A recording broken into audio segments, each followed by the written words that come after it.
noite a todos, tudo bem? Estou aqui no site das Testemunhas de Jeová e o primeiro post que encontro é esse: como você pode ser amigo de Deus? Veja 7 passos para se tornar amigo de Deus. Vamos ver aqui então a resposta.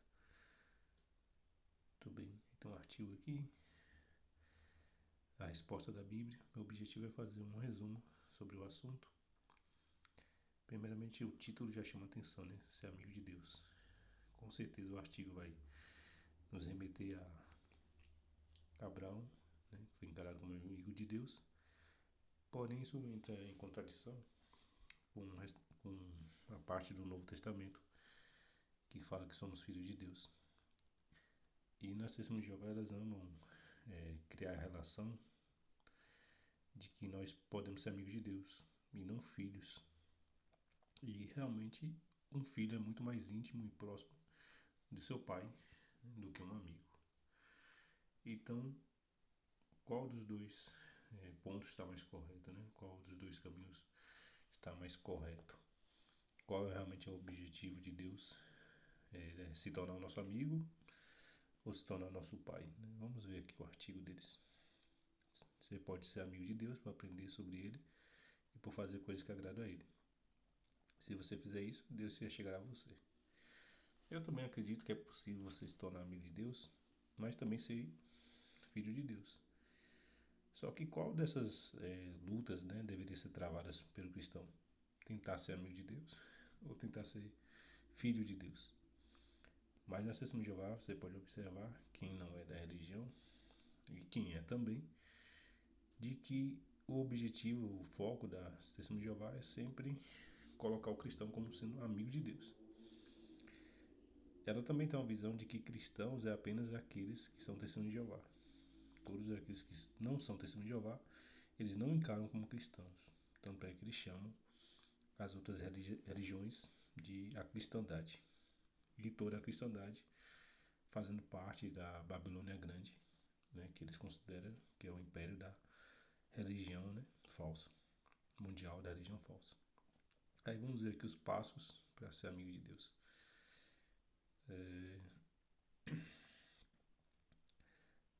Né? Você lê a Bíblia, toda escritura inspirada por Deus. Esse aqui também são textos que pode ser aplicado, né, para aqueles que são filhos de Deus. Muito bem, aí fala sobre as qualidades de Deus, né? Amor, justiça. O que você pode fazer, né? Ler a Bíblia todos os dias. O que isso me ensina sobre Deus? Essa pergunta é interessante porque em muitos dos artigos eles usam muito essa pergunta. O que isso me ensina sobre Deus? E a gente não pode limitar os textos ou qualquer versículo a perguntas tão simplórias assim, né? Quando a gente tem o objetivo de entender Deus, entender o propósito dele, a gente tem que fazer questionamentos muito mais profundos, né? E por que eu estou batendo nessa tecla? Porque as Testemunhas de Jeová tenta usar todos os textos da Bíblia para tentar mostrar o que aquilo ensina sobre Deus e o que a pessoa pode aplicar. Mas os textos muitas vezes vai além disso, né? Às vezes se trata de profecias, às vezes ela trata de relações da pessoa com o próximo e aí por diante. Então, essas perguntas feitas, né, repetidas ali, elas limitam, né, o alcance do nosso entendimento. Mas vamos lá, né? Jeremias 29:11 é um texto muito lido pela Testemunha de Jeová sobre Deus, né, querer dar um bom futuro, né, para nós. Observe a criação, né, as qualidades invisíveis de Deus. Tudo isso aqui mostra, né, que o nosso Pai ele tem sabedoria, tem poder. Aí vem falando que esse versículo quer dizer, né, a explicação deles. O que você pode fazer? Use o nome de Deus, tal. Fale com o jovem em oração. Tal. Até então esses textos não tem nada de errado, né? Sobre esses textos são importantes para se aproximar de Deus. O que eu vejo que não está coerente é que o objetivo desses textos não é apenas tornarmos amigos de Deus, mas sim filhos, né? Porque Jesus Cristo ele nos comprou e nos tornamos filhos, né? E a Bíblia está repleta, né, de textos que encara o cristão como filho de Deus. Jesus Cristo, né, chama de nosso Pai, né? A oração do Pai Nosso fala isso, né? Pai Nosso está no céu. Então, Deus é nosso Pai, ele é muito mais que um amigo. Isso daí cria uma barreira, né? Quando a gente encara Deus apenas como um amigo, cria uma barreira de proximidade, né? E eles encaram que os filhos de Deus são os 144 mil. Essa é a visão deles. Então, eles criaram uma casta de que os filhos de Deus, né, os irmãos de Cristo, é apenas o grupo, né, de 144 mil, que eles consideram como literais. E dentro desse grupo tem uma casta superior, que é o corpo governante, que hoje, se eu não me engano, são 11 homens, né? Não são mulheres, são homens mesmo. E a maioria, né, da cor branca, não sei se isso influencia aqui na discussão, mas de qualquer forma existe uma casta sobre a casta. E somente esse grupo tem autorização e para explicar a Bíblia, dizer o que é certo e o que não é certo.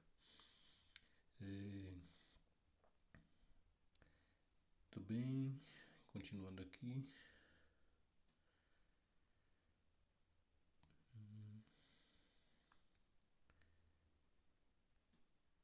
Aí tem sobre ideias erradas. Deus é tão poderoso e importante que não pode ser nosso amigo.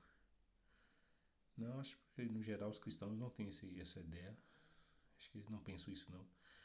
Eles pensam que mesmo Deus sendo poderoso, ele ainda é nosso Pai. E aí sim, nós nos sentimos protegidos, né? Mais ainda seguros e felizes por termos um Pai tão amoroso, poderoso, que está conosco, né? Acho que isso aí não é uma ideia. Na verdade, muitos testemunhos de Jeová acham que Deus não está se agradando das suas obras, do seu serviço, porque normalmente as testemunhas de Jeová são colocadas, né, são postas sobre eles muitas obras, né, muitas exigências. Aí essas pessoas não conseguem cumprir. E como eles tratam Deus como amigo, aí então as pessoas acabam não se sentindo importante, não se sentindo muito achegado a Deus, sempre se culpando, né? Nunca achando que está agradando a Deus suficientemente. Por causa dessas regras, dessas pressões e desse laço, né? O nosso laço com Deus não é de amigo, mas sim de filhos, né? Deus chamou Abraão de amigo. Abraão não falou, Deus é meu amigo. Foi o próprio Deus que o chamou, né? É interessante pensar nisso. Aí que Deus é um mistério, realmente existe sim essa ideia, né, sobre a questão da Trindade.